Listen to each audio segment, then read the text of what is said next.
안녕하세요. 저는 성경 속에 감춰져 있는 하나님의 비밀이 되신 예수 그리스도에 관한 신비의 말씀을 전하는 영마루입니다. 오늘은 신약 성경 마태복음 24장 19절 한 구절 말씀 속에 기록되어 있는 아이 벤 자들과 젖먹이는 자들에게 화가 있으리로다 라는 제목의 말씀을 통하여 성령 하나님께서 우리에게 가르쳐 주시는 말씀의 깨달음의 은혜를 받고자 합니다. 그럼 마태복음 24장 19절 본문 말씀을 열도록 하겠습니다. 그 날에는 아이 벤 자들과 젖먹이는 자들에게 화가 있으리로다. 예수님께서 마지막 심판 때에 있을 사건을 미리 비유로 말씀을 해주셨습니다. 그러면은 오늘 본문에 그날이라는 것은 예수님이 이 땅에 오셨을 때는 아직까지 예수님이 무덤 속에서 성령 기름 부음을 받고 영적인 몸으로 거듭나시지 않으셨기 때문에 예수님이 오신 시대 때는 이 세상에 임하실 분이 두 번이라는 것입니다. 한 번은 오순절 성령이 오시는 날이고 한 번은 마지막 세상이 심판될 때에 심판주 하나님을 가리킵니다. 그러면 오늘 본문에 그날에는 하는데 그 날이라는 것은 오순절 성령이 오시는 날도 그 날이라고 비유되어 있고 마지막 세상을 심판하시는 날도 그 날이라고 기록이 되어 있습니다. 그러면은 예수님 시대 때는 아직까지 성령이 그때까지는 오시지 않았기 때문에 그날이 심판날과 성령이 오시는 두 가지의 날을 그날이라고 기록되어 있지만은 오늘날 현재 이 땅에서 살고 있는 우리들 시대 때는 그날이라는 날은 하나밖에 없다는 것입니다. 왜? 오순절 성령은 지금으로부터 대략적으로 2020여 년 전에 예루살렘에 이 세상의 성령이 임하셨기 때문에 우리들에게 남아있는 그날은 마지막 심판날 한 가지만 남아있기 때문에 오늘 마태복음 24장 19절에 기록되어 있는 예수님이 말씀하시는 그 날은 심판날을 가리킨 것입니다. 이러기 때문에 우리들이 예수님이 이 땅에 오셨을 때 그날에는 아이 벤 자들과 젖먹이는 자들에게 화가 있으리로다. 오순절 날도 그날이 되고 심판날도 그날이 되는데 9절 앞뒤를 정황을 잘 깨달아 보면은 예수님이 오순절 날을 그날이라고 말씀하셨는지 아니면은 세상을 심판하러 오시는 마지막 날을 그날로 하셨는지는 성경 앞뒤 9절에 다 알 수 있도록 말씀이 기록이 되어 있다는 것입니다. 그러면 오늘 본문에 기록되어 있는 그날이라는 심판날을 가리킨 것입니다. 마태복음 7장 22절 말씀해 보면은 예수님께서 심판날을 비유로 말씀해 주셨는데 그날에 많은 사람이 나더러 이르되 주여 주여 우리가 주의 이름으로 선지자 노릇을 하며 우리가 주의 이름으로 귀신을 쫓아내며 우리가 주의 이름으로 많은 권능을 행치 아니하였나이까 이렇게 기록되어 있는데 여기에 기록되어 있는 그날은 마지막 심판날을 그날이라고 기록되어 있습니다. 계속해서 다음 단어를 보겠습니다. 그날에는 아이 벤 자들과 젖먹이는 자들에게 화가 있으리로다. 우리들이 일반적으로 생각을 해보면은 심판날 그러면은 예수님이 언제쯤 오실지를 이 세상에 있는 사람들은 아무도 모르는데 그날 심판주 예수 그리스도께서 하나님이 예수 그리스도이십니다. 하나님이 오셨을 때에 아이 뵌 자들, 즉 말해서 임신을 해가지고 있는 사람들과 아이가 태어나가지고 젖을 먹이고 있는 사람들에게 화를 당할 것이라 이렇게 기록되어 있습니다. 그러면은 심판주께서 이 땅에 나타나셨을 때에 임신을 해가지고 있는 자들이 마지막 심판 때에 화를 당한다는 겁니다. 그러면 성경에 기록되어 있는 화를 당한다는 내용의 뜻이 뭐냐? 마지막 심판날 지옥을 가게 된다는 것입니다. 그럼 보세요. 이 세상에는 인류가 숫자가 계속해서 줄어들고 있는 형편인데 그러면은 심판 때에 그러면 성경에 기록된 대로 아이를 임신해 가지고 있는 사람들은 심판날 심판주에게 화를 당하게 되어 있다.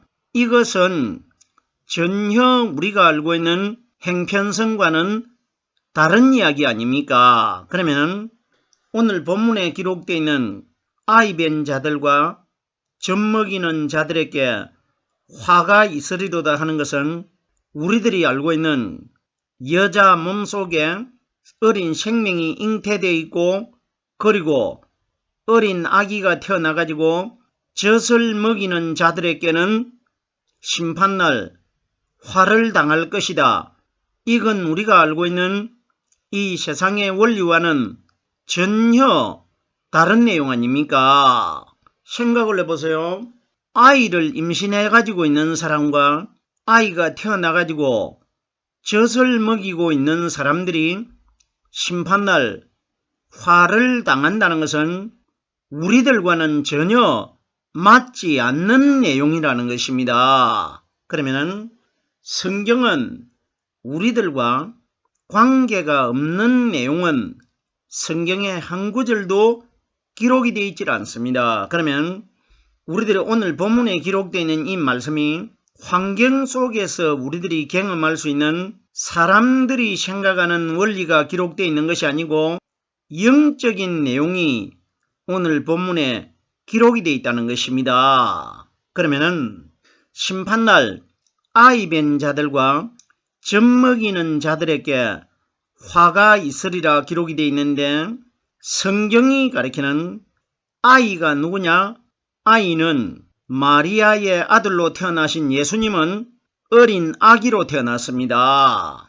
그러면은 아이를 뵌다는 것은 내 마음 안에 들어있는 믿음을 가리킵니다. 그러면은 내 마음속에 어린 아기로 태어난 그림자가 되는 마리아의 아들 대신 예수를 내 마음속에 믿음으로 잉태시켜 가지고 있는 사람들이 아이를 배 가지고 있는 것입니다. 그러면은 아이 뵌 자들이 심판날 화를 당한다는 것은 이 땅에 마리아의 아들로 태어나신 어린 아기 예수님이 자라가지고 성장을 해가지고 33살이 될 때에 유대인들에게 붙잡혀가지고 십자가 위에서 돌아가시는 화를 당하셨습니다. 그러면 화를 당한 아이 대신 어린 아기로 성장하신 마리아의 아들 되는 그림자가 되는 예수를 마음 안에 믿음으로 믿고 있는 사람들이 마지막 날 지옥으로 들어가는 화를 당하게 될 것이라 이것이 기록된 겁니다. 충분히 우리가 이 말씀을 깨달아야 됩니다. 아이가 두 분류가 있는데 성경은 항상 예수가 율법을 상징하고 예수님 마음 안에 들어 계셨다가 오순절날 이 땅에 임하신 성령님은 복음을 상징합니다. 그러면 율법과 복음이 나누어져 있듯이 오늘 본문에 아이도 율법의 아이가 있고 복음의 아이가 있는데 율법의 아이는 마리아의 아들 대신 육신의 예수를 가리킨 것이고, 복음의 아이는 예수님 마음 안에 들어 계시다가 오순절날 이 땅에 임하실 성령 그리스도를 아이로 비유하신 것입니다. 아이가 율법의 예수님도 아이라고 기록되어 있고, 복음의 그리스도도 아이라고 성경에 많이 기록이 되어 있는데, 누가복음 2장 43절 말씀해 보면은 나사렛에 살고 있는 예수님께서 예수님의 부모를 따라 요셉과 마리아가 하나님의 절기를 지키기 위해서 예루살렘에 가셨지 않습니까? 예수님이 12살 때에, 이때에 부모들은 예루살렘에서 나사렛으로 돌아왔는데, 누가복음 2장 43절 말씀해 보면은 아이 예수는 예루살렘에 머무셨더라 이렇게 기록이 되어 있습니다. 보세요. 아이 예수가 누굽니까? 마리아와 요셉의 아들입니다. 아이 예수는 예루살렘에 머무셨더라 이렇게 기록이 되어 있는데, 부모들이 이틀 동안 아이 예수를 찾다가 찾지 못하고 제3일째 되는 날 예루살렘 성전 안에서 예수님을 찾았습니다. 예수님을 찾았을 때에 예수님과 함께 다시 부모들과 함께 나사렛이라는 고향으로 돌아갈 때에 모친 마리아가 찾은 예수님을 가르쳐 어떤 말을 했느냐? 아이야, 네가 어찌하여 우리에게 이렇게 하였느냐? 너희 아버지와 내가 근심하여 너를 찾았느니라. 아이라고 말합니다. 이때 보세요. 예수님께서 마리아에게 어찌하여 나를 찾으셨나이까? 내가 내 아버지 집에 있어야 할 줄을 알지 못하셨나이까? 이렇게 말합니다. 그러면 마리아가 아이라고 부른 사람은 마리아 자기 아들이 되는 12살 예수님을 아이로 부른 겁니다. 그런데 보세요.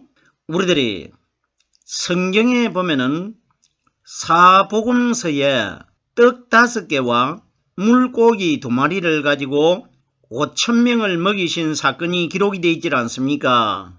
그때 보면은 베세다 광야에서 한 아이라고 기록이 되어 있습니다. 한 아이가 떡 5개와 물고기 2마리를 가지고 있다고 예수님에게 제자들이 보고를 합니다.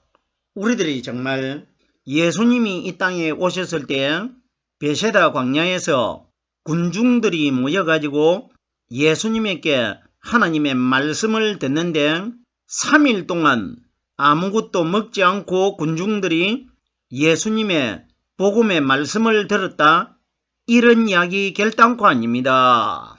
우리는 정말 예수님이 이 땅에 오셨을 때에 베세다 광야에 군중들이 정말 모였는지 모이지 않았는지, 그 군중들 속에 어떤 한 아이가 정말 떡 5개와 물고기 2마리를 가지고 있었는지 가지고 있었지 않는지, 이런 것과는 우리들과는 관계가 없습니다. 왜? 하나님께서 오늘날 우리들에게 성경에 정말 그 시대 때 역사적인 사건을 기록한 것이 아니고 이 내용을 통해 가지고 하나님과 우리들과의 영적인 관계를 기록하신 것이지, 정말 예수님 시대 때에 베세다 광야에 한 아이가 있었느냐 있지 않았느냐 이런 것을 기록하신 것 아닙니다. 제가 조금 전에 육적인 율법의 아이는 마리아의 아들 되시는 예수님이었고, 영적인 아이는 예수님 마음 안에 들어 계시다가 오순절날 이 땅에 임하신 성령 그리스도를 영적인 아이로 비유하는 겁니다.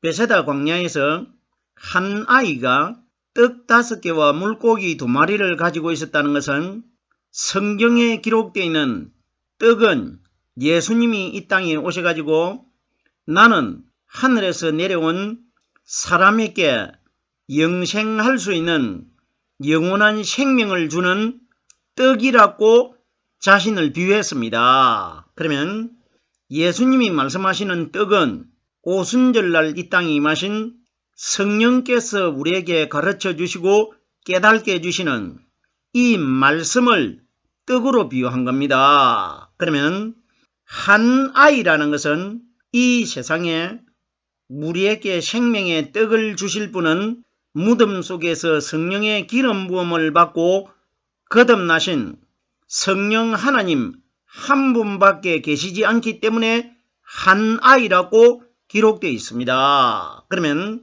한 아이가 떡을 5개를 가지고 있다는 것은 무덤 속에서 한 분으로 부활하신 성령 그리스도께서 이 세상 오순절날 예루살렘에 임하실 때에 50일날 이 땅에 오십니다. 그러면 성경에 기록되어 있는 5 숫자와 50 숫자와 5와 관련된 숫자는 다 오순절날 임하실 성령님의 숫자입니다. 그러면 베세다 광야는 이 세상을 상징한 것이고 한 아이는 50일날 이 땅에 한 분으로 오시는 성령 그리스도를 상징한 것이고 떡 5개는 50일날 이 땅에 임하신 성령 하나님이 우리에게 가르쳐 주시는 영적인 양식의 말씀을 떡 5개라고 기록되어 있는 것입니다. 무슨 소린지 깨달아지셔야 됩니다. 그러면은 마리아가 말한 한 아이는 자기 아들 12살 먹는 예수님을 가리켜 말한 것이고 베세다 광야에서 한 아이는 50일날 이 땅에 임하실 마리아의 아들 대신 예수님 안에 숨겨져 있는 성령 그리스도를 가르쳐 아이라고 기록되어 있는 것입니다. 보세요. 아이가 성령 그리스도라는 것을 예수님께서 마태복음과 누가복음에 보면은 하나님께 기도를 하실 때에 이것을 슬기롭고 지혜로운 자들에게는 숨기시고 어린 아이들에게는 나타내심을 감사하나이다 이렇게 기록되어 있습니다. 어린 아이들이 누구냐? 예수님의 제자 120명이 오순절날 성령을 받는데 성령을 받는 제자 120명을 어린 아이라고 비유하셨고 슬기롭고 지혜로운 자들은 율법을 믿음으로 믿고 있는 유대인들을 가리켜 슬기롭고 지혜로운 자들이라고 비유되어 있는 것입니다. 자, 그러면은 아이 된 자들이 마지막 날 화를 당한다는 것은 어린 아기로 태어나신 마리아의 아들이 되는 율법의 예수를 마음속에 믿음으로 잉태시켜 가지고 믿고 있는 사람들이 마지막 심판 때 화를 당할 것이라 이 원리가 기록된 겁니다. 성경에 보면은 마태복음 14장 21절에 조금 전에 제가 베세다 광야에서 일어난 일을 설명을 드렸는데 떡을 먹은 사람은 여자와 아이 외에 5,000명이나 되었더라. 베세다 광야에 숫자가 많이 기록되어 있는데 5라는 숫자가 많이 기록되어 있고 12숫자가 기록되어 있습니다. 보세요. 제자들이 떡 조각을 주워 모았는데 12바구니라고 기록되어 있고 거기에 제자가 12명이기 때문에 12바구니라고 기록되어 있는 것입니다. 그리고 보세요. 아이가 떡 5개를 가지고 있고 예수님께서 잔디에 무리를 앉힐 때에 50명씩 앉히라고 기록이 되어 있고 여자와 아이 외에 남자만 5,000명이 떡을 먹었더라. 5 숫자가 베세다 광야에 많이 기록되어 있습니다. 그러면 5 숫자는 오순절날 50일날 오실 성령 그리스도의 숫자였고 12숫자는 50일날 이 땅에 임하신 성령이 120명에게 오기 때문에 12숫자도 성령의 숫자이고 5 숫자도 성령의 숫자라는 것입니다. 아이 된 것에 관하여 설명을 드리고 있는데 누가복음 11장 27절에 보면은 예수님이 어떤 지역에서 하나님의 말씀을 전할 때에 어떤 여자가 예수님에게 어떤 질문을 했습니까? 당신을 뵌 태와 당신을 먹인 젖이 복이 있도소이다. 이렇게 말했습니다. 그럼 보세요. 본문에 아이 뵌 자들과 젖 먹이는 자들에게 화가 있으리로다고 예수님이 비유로 말씀하신 것과 누가복음 11장 27절에 당신을 뵌 태와 당신을 먹인 젖이 복이 있도소이다. 똑같은 내용입니다. 정말 예수님이 이 땅에 오셨을 때 이런 사건이 있었느냐 없었느냐 이런 것과는 우리들과는 관계가 없습니다. 왜? 하나님이 정말 이런 사건이 있어가지고 성경에 기록하신 것이 아니고 이런 가상적인 사건을 통해 가지고 하나님 자신과 우리들과의 관계를 영적으로 비유적으로 기록해 두신 것입니다. 이때에 여자가 당신을 뵌 태와 당신을 먹인 젖이 복이 있도소이다 이렇게 외치니까 예수님께서 누가복음 11장 28절에 오히려 하나님의 말씀을 듣고 지키는 자가 복이 있느니라. 오히려라는 단어의 뜻이 뭡니까? 반대로 이야기하는 것 아닙니까? 그러면은 마리아의 아들 대신 마리아의 젖을 먹고 마리아 태 속에서 잉태되었던 율법의 그림자가 되는 육신의 예수를 믿음으로 믿은 사람들은 복이 있는 사람이 아니고 마지막 날 예수님 마음 안에 들어 계셨던 성령이 우리에게 하나님의 말씀을 가르쳐 주십니다. 성령으로 말씀 깨달은 사람들이 예수님이 복이 있다고 말씀하셨고 여자가 말한 마리아 태 속에 잉태가 되었다가 태어나가지고 마리아의 젖을 먹고 자란 예수를 오늘날 이 땅에서 믿음으로 믿고 있는 사람들은 마지막 날 복 있는 사람으로 선택되지 않을 것이라 이 원리 아닙니까? 충분히 우리가 이 내용 깨달을 수 있지 않습니까? 그러면은 아이 된 자들도 마리아 태 속에 잉태가 되었던 예수를 마음속에 믿음으로 믿고 있는 사람들이 어린 아기 마리아의 아들 되는 예수를 마음속에 믿음으로 잉태해 가지고 있기 때문에 아이 된 자들이 됩니다. 그리고 젖 먹이는 자들은 마리아 태 속에서 태어난 예수가 마리아의 젖을 먹고 자랐습니다. 그러면 마리아의 아들 되는 예수가 사람의 마음속에 믿음으로 잉태되어 있는 사람과 마리아 태 속에서 태어난 33살까지 사시다가 돌아가신 그림자가 되는 율법의 예수를 믿음으로 잉태해 가지고 있는 사람들이 마지막 심판날 그날 화를 당할 것이라 지옥으로 다 들어가게 될 것이라 이 원리가 기록되어 있는 것입니다. 정말 신비롭고 무시무시하고 두려운 이야기 아닙니까? 그런데 보세요. 오늘날 우리들은 이런 하나님의 신비적인 비밀을 깨닫지 못하기 때문에 심판날 그러면은 심판이 내가 언제 임할 줄 알고 내가 임신을 하지 않고 기다리고 있어야 되겠습니까? 이런 이야기 아니지 않습니까? 그러면 성경에는 우리들과 아무 관계도 없는 내용을 하나님이 성경에 기록하시질 않습니다. 그러면 이 내용이 아이 뵌 자들도 마리아 태 속에 잉태되었던 율법의 예수님이었고 젖 먹이는 자들에게 하는 것은 마리아 태 속에서 태어나가지고 33살까지 사신 예수는 젖을 먹고 자라가지고 성장했습니다. 그러면 그림자가 되는 율법의 예수를 믿는 자들에게는 마지막 심판날 화가 있으리로다. 이걸 예수님이 우리에게 말씀해 주신 것입니다. 이런 원리를 깨닫지 못하기 때문에 오늘날 이 땅에서 하나님을 믿는 우리 신앙인들이 대체적으로 거의가 그림자가 되는 예수님이 믿지 말라고 말씀하신 율법의 마리아의 아들 되신 예수를 믿음으로 다 마음 안에 잉태시켜 있다는 것입니다. 무슨 소리인지 깨달아 주셔야 됩니다.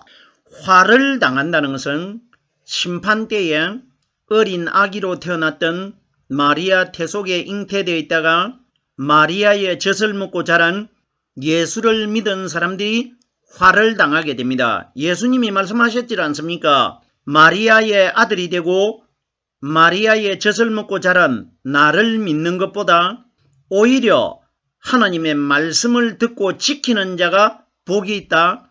성령으로 말씀 깨달은 사람들이 마지막 날 복 있는 하늘나라에 들어갈 것이라. 이것이 성경에 기록된 겁니다. 오늘은 제가 마태복음 24장 19절 한 구절의 말씀을 설명드렸습니다.